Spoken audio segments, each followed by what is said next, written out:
Welcome back to Burn to Notice, the series dedicated to analyzing the actions of Michael Weston and his crew. If you're new to the series, there's a link in the description down below to catch you up.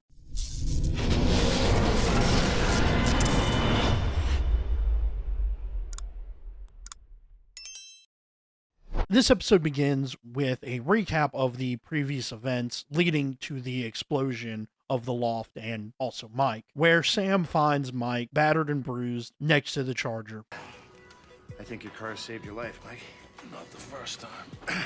As they leave, they clock a car that appears to be one of Carla's, so they go on an impressive chase, ending with the Buick sustaining major damage after some evasive maneuvers. I just need a sec to grieve here.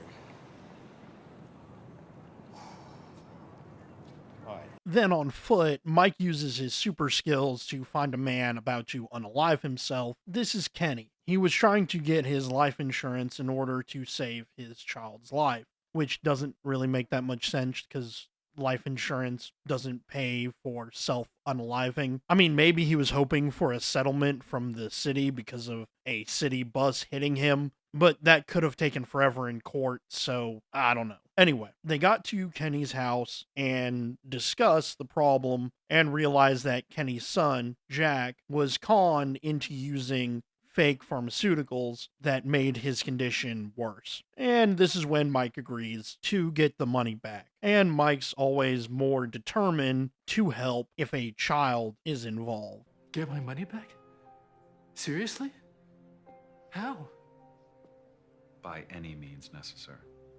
And this really shows how Mike's character is. He will go to the ends of the earth to help a poor child, even after being exploded. Then Sam and Mike have a conversation about this job in this matter, even busted up. Mike can't let this problem just go away. Then one of Carla's guys finds them. Sam wants to run, and Mike breaks a window and gets into the car Carla sent. And even after a traumatic episode, Mike is still funny. Carla, new office. I like it. Carla and Mike talk about the botched operation from the last episode, and Mike demands Nate be let out of prison. Also, another funny line. I am flattered that you think I'm that devious, but I didn't blow myself up for your benefit. However, he gets let go, and when back at the loft, Fee explains how lucky he was to survive the blast, and Fee is tasked with finding out as much as possible about the bomb. And she even questions Mike getting this new client, and Mike effectively makes her feel 2 inches tall. You want to call a guy, say sorry about your kid, but I got a lot going on right now? And what luck. Sam is able to find the clinic of operation in order to basically shake the trees by getting Sam to ask about pain, and Fee posing as a pill pusher. Thankfully, this works, and they get confronted by the enforcer, Todd, who tells them to move on, but Mike arrives and dispatches him quickly,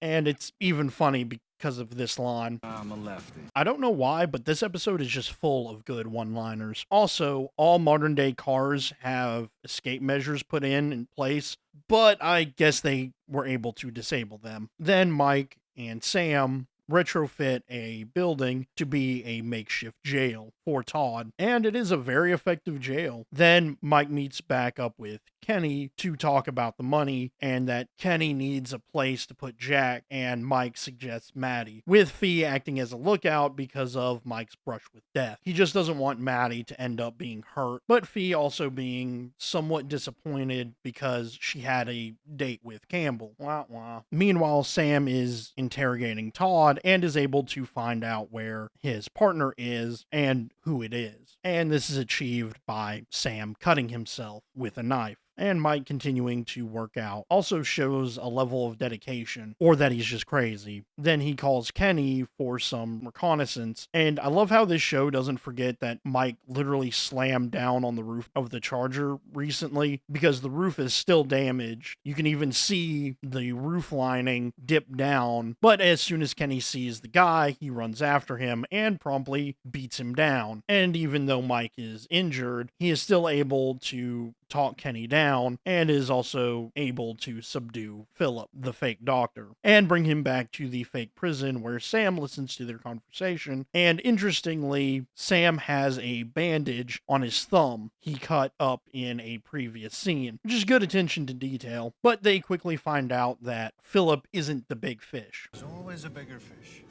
And they threaten their lives in order to figure out who the boss is, using the same technique from Dark Knight Rises, but way more effective. Then Sam kicks Todd out, and Philip drops the boss's name, Rachel, and also sets a meet for Rachel. Then Mike reassures Kenny about the money when Carla calls for Mike to get into a car for a meeting. Now Mike is hired to find out who took out the sniper and also tried to take him out, but he also uses this as a bargaining chip to get Nate released from prison. While this is happening, Maddie convinces Fee to help play with Jack, and despite not being Mary Poppins, I'm Mary Poppins, y'all! Fee plays army men with him and uses her knowledge of weaponry to have fun with him, which is a sweet moment and shows how caring Fee can actually be. Then Mike calls to bring her to the meeting with Rachel at a pool to be sure that these guys don't have listening devices or weapons on them. And this is when they try to convince her to bite on their agreement. Then when Fee and Rachel step out, Fee gets just a little too angry and attacks Rachel, and the fight ends with Rachel running away. At the loft, Fee laments her decision, and Mike sends her back to Maddie's, and the bad news keeps coming because So we're not finding her then?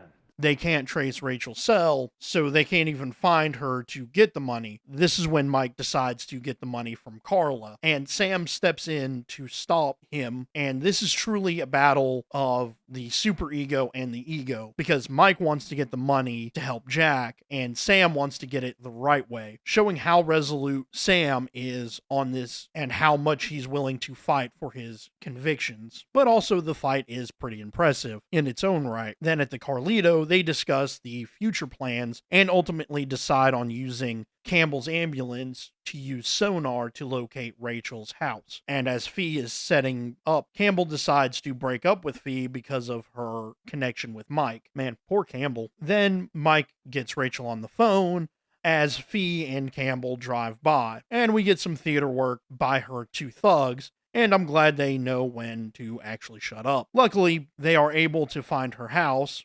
Look who's back! This line ran rampant in the promotions for this show. Then Mike and Fee convince Rachel to turn herself in, and they get enough money for Jack and Kenny. During the exchange, Rachel does show how intelligent she is by not giving up the money until they call the police as a sort of insurance policy. Also, Mike scares her almost to death.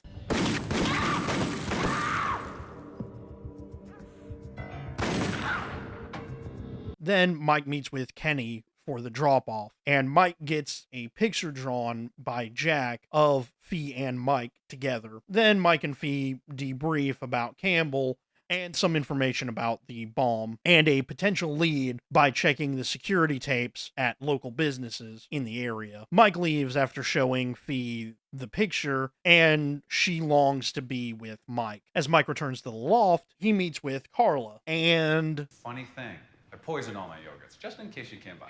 I mean, honestly, he might actually do that, but they debrief about the explosion. Mike lies about who and how it was set up, although Carla calls him out for this, meaning she knows he's lying, and now he knows she knows. Ending the episode with Mike explaining how he is going to get through this brush with death. This episode did a good job of treating Mike like a human. There were plenty of times he had to slow down or wince in pain to the injuries he sustained, and the fact that his car didn't just magically get fixed says a lot about the writers. Also, very interesting fight for morals that foreshadows something way in the future. And the client was mostly believable for the most part, and it did end with a satisfying conclusion. And it is interesting that Carla doesn't have all the answers now and is leaning on Mike to try to help her. This also shows how desperate she really is. As a mid-season premiere, I couldn't ask for a better resolution. Thanks for watching. If you're curious on how a team of profilers catch criminals, check out Inside Criminal Minds. Link in the description.